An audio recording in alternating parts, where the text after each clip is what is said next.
හරිම සුමුදුයි.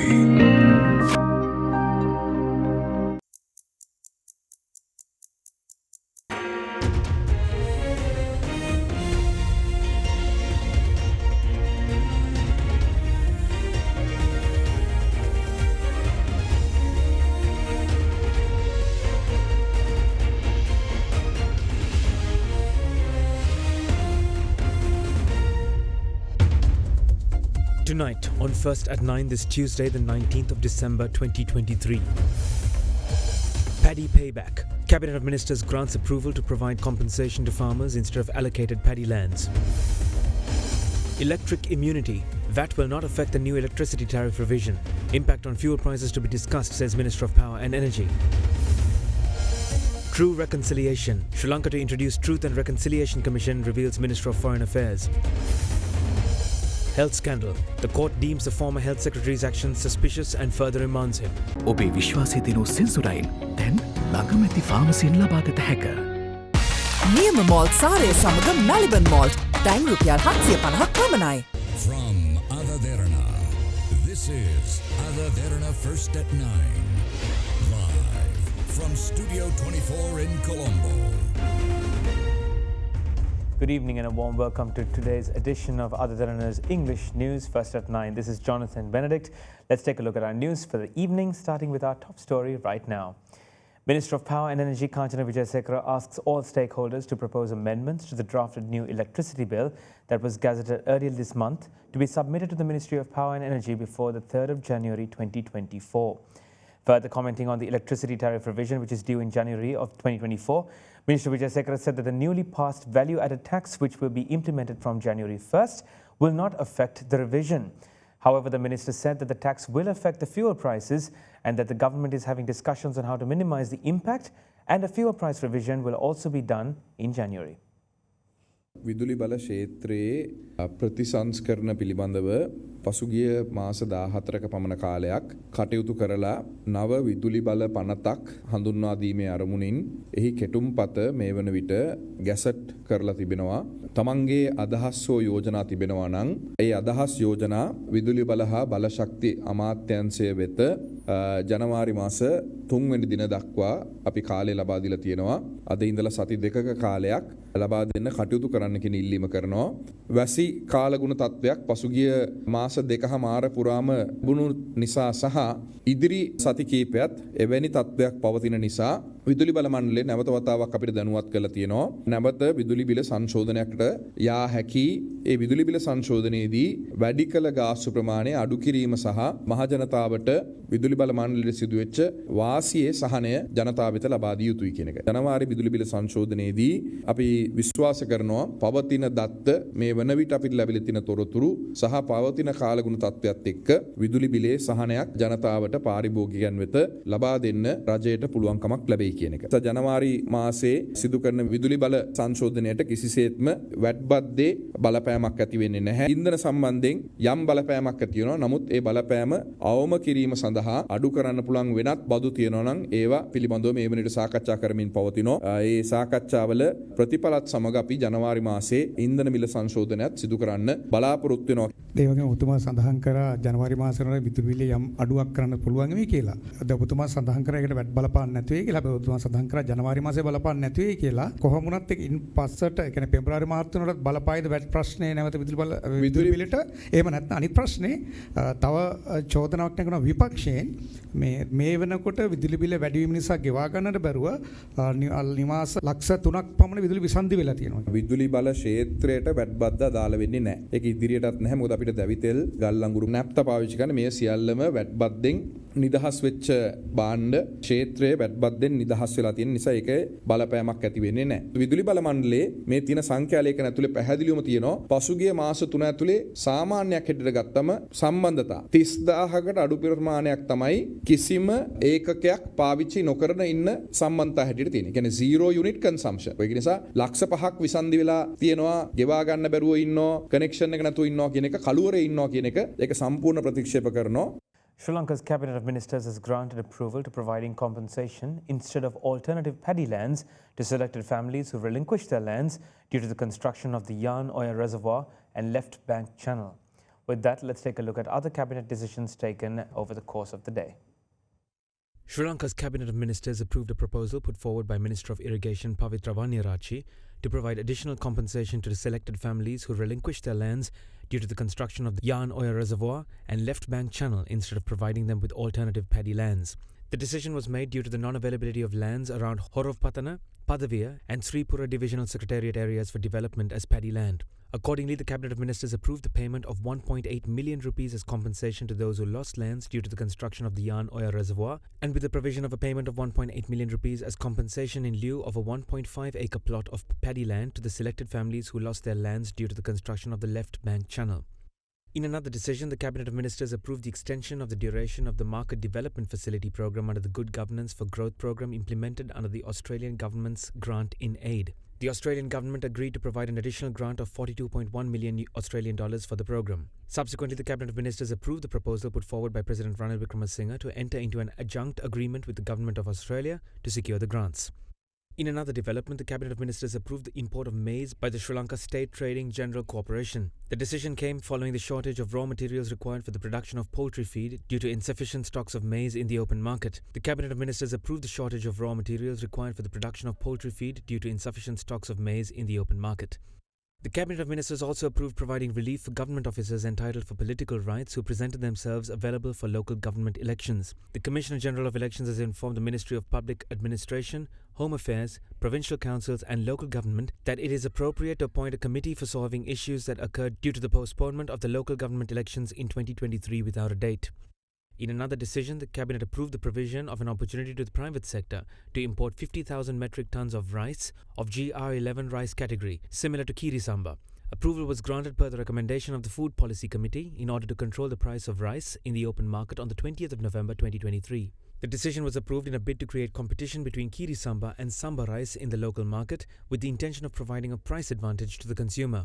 In the meantime, Cabinet approval was also given to the import of eggs from farms recommended by the Department of Animal Production and Health for the stabilization of egg prices in the local market. Sri Lanka State Trading General Corporation has imported 155 million eggs now, and necessary measures have been taken to import another 18 million eggs before the 31st of December 2023. Accordingly, the Cabinet of Ministers approved the resolution furnished by the Ministry of Trade, Commerce and Food Security to further import eggs from Indian farms that have been recommended already by the Department of Animal Production and Health. During the hearings of the trial yesterday, Deputy Solicitor General Lakmini Girihagama, who appeared on behalf of the Criminal Investigation Department, said that the former Health Secretary, Janaka Sri Chandragupta, had acted according to his will, disregarding the guidelines issued by the Treasury Secretary. Meanwhile, President's Counsel Anil Silva added that the suspect in question acted accordingly in order to supply medicines to the public, as there was no mechanism to purchase drugs at the time of the purchase of the substandard stock of immunoglobulin. Concurrently, per the court order issued, the officers of the CID inspected the office of the Additional Health Secretary for nearly 5 hours today.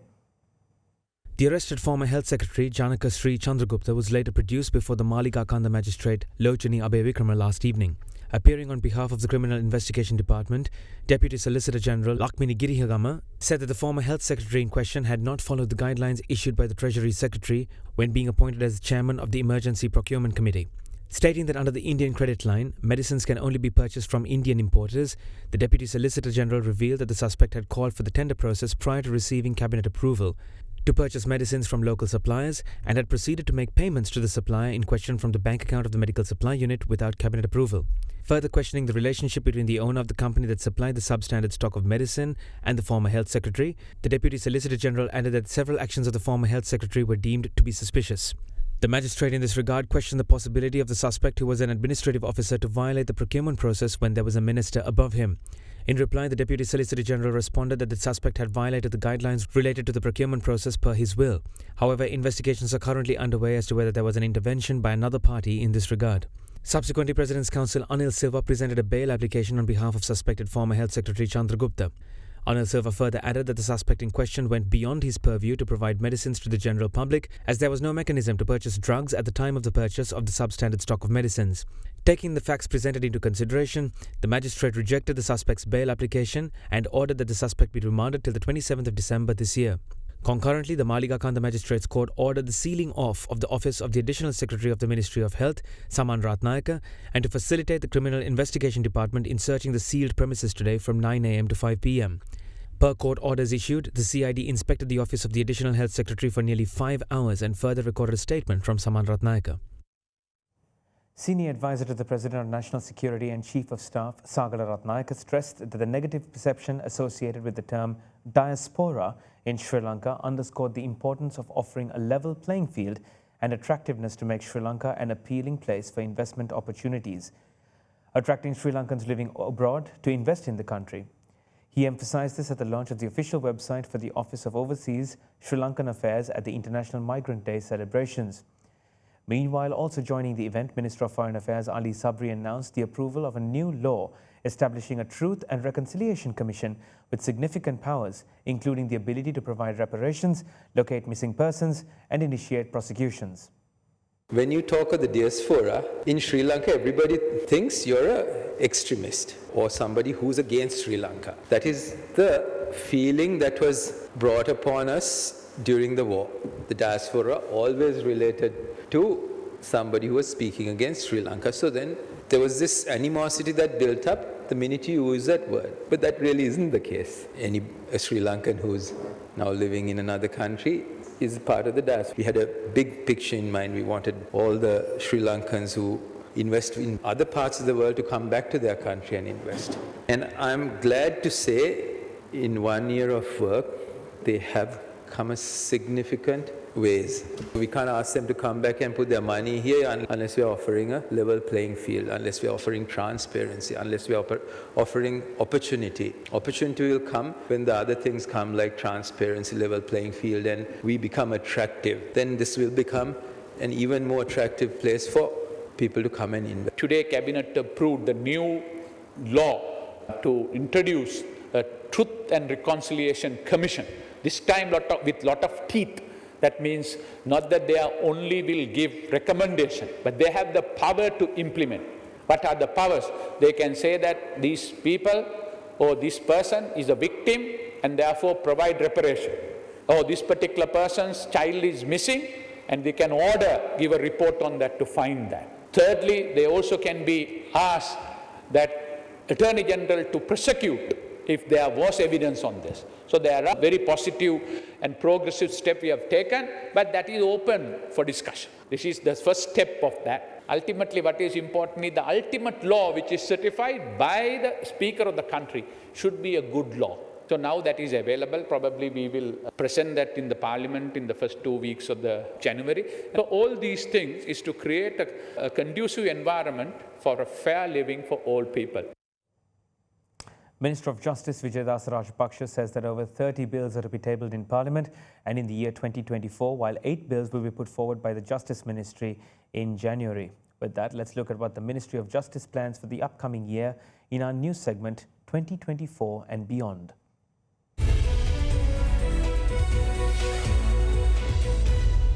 In the next year that we have lined up more than 30 bills. In January alone, that there are 8 bills presented by the Minister of Justice for the approval of the Parliament. Similarly, there are many more new laws. Some laws are completely new laws that we are going to introduce. Some laws are amendment.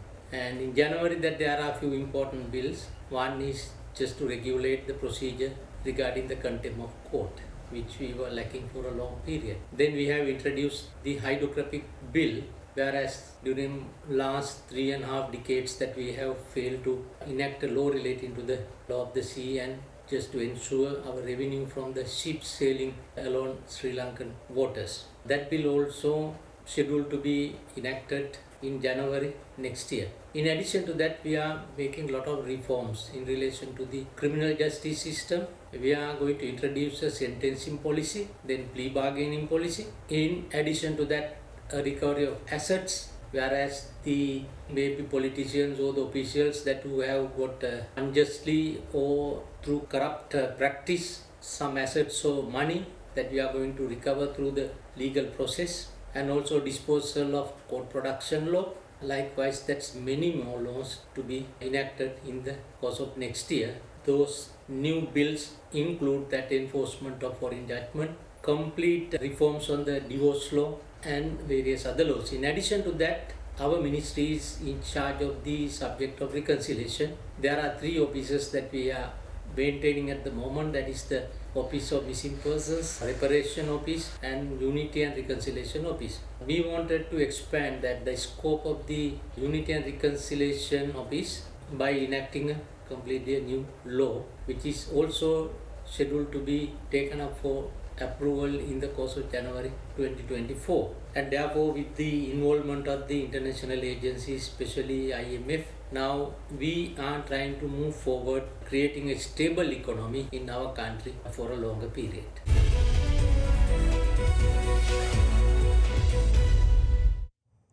A sophisticated disaster early warning system was officially introduced today under the patronage of President Ranil Wickremesinghe, marking a collaborative effort involving the Disaster Management Centre, the Sri Lanka Telecoms Regulatory Commission and major telecom service providers including SLT Mobitel, Dialog, Hutch and Airtel.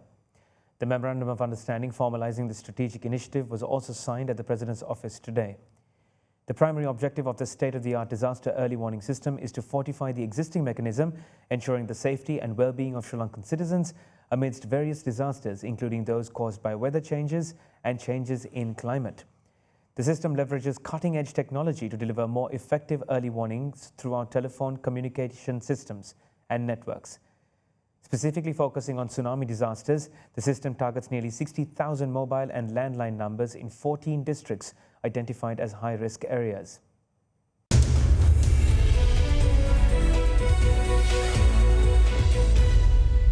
Welcome back. The Colombo Stock Exchange closed in red today, dragged by losses in consumer staples and industrial stocks. The Colombo Stock Exchange All-Share Price Index dropped 0.57% to close at 10,612.19 points, extending its decline for 5 consecutive sessions.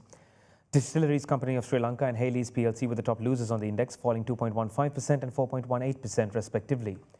Trading volume on the ASPI rose to 36.8 million shares from 22.5 million shares in the previous session. The S&P SL20 meanwhile dropped 0.74% to end at 3,052.60 points.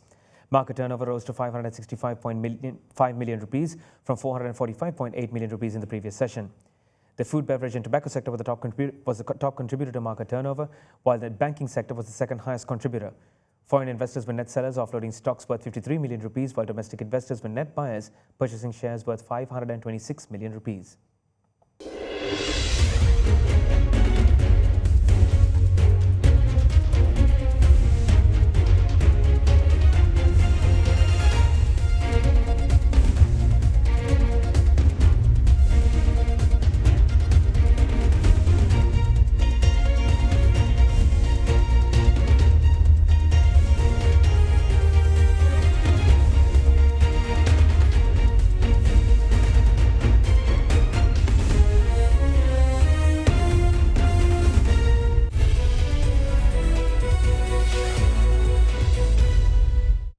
A bilateral agreement was signed by the SLT Mobitel and Merchant Bank of Sri Lanka and Finance PLC recently, marking the continuation of a long-standing relationship between the two organizations. Meanwhile, the Oxford College of Business secures the Gold Award in the Small and Medium-Sized Entities category for the third consecutive year, the TAGS Award recently. With that, let's take a look at our corporate news segment for the day. SLT Mobitel Enterprise signed a bilateral agreement with the Merchant Bank of Sri Lanka and Finance PLC recently, marking the continuation of a long-standing relationship between the two organizations. Accordingly, the agreement was signed by the CEO of SLT, Janaka Besingha, and CEO of MBSL, Damika Hapuhinna, at the MBSL premises in Colombo 3. With the recent agreement, both organizations reaffirmed their dedication to serving Sri Lanka and its businesses by leveraging the power of innovation communication solutions. Meanwhile, at the prestigious TAGS Awards recently, the Oxford College of Business secured the Gold Award in the Small and Medium-Sized Entities category for the third consecutive year.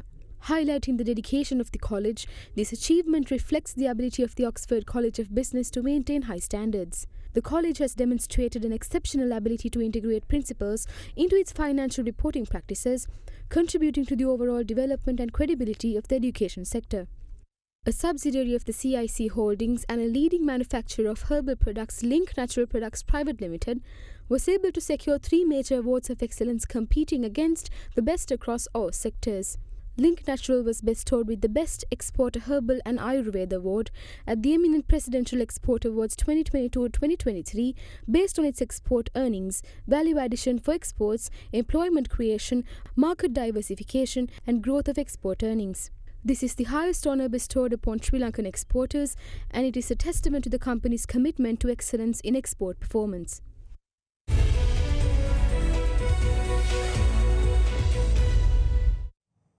Now, with less than 6 days till Christmas, in view of the festivities, let's remind ourselves of the true meaning of Christmas and take a look into our seasonal segment, A Message of Hope.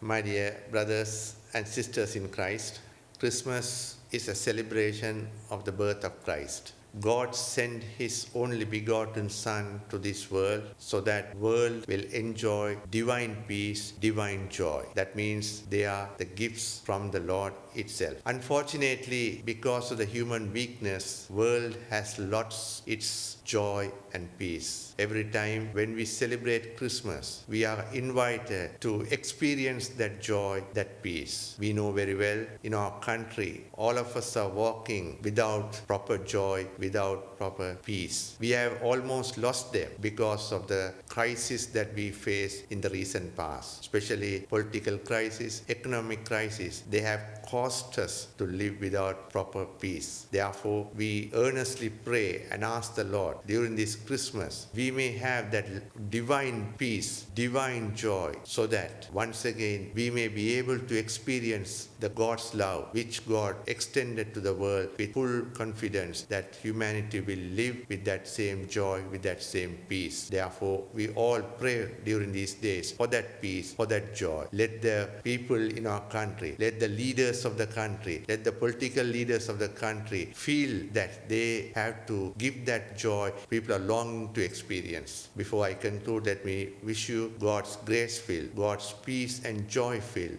Happy Christmas to you all.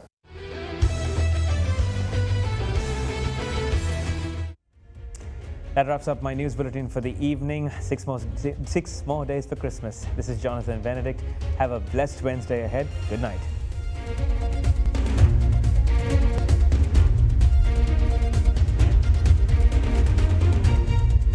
For news and information you can trust 24 hours a day, visit AdaDerana.lk.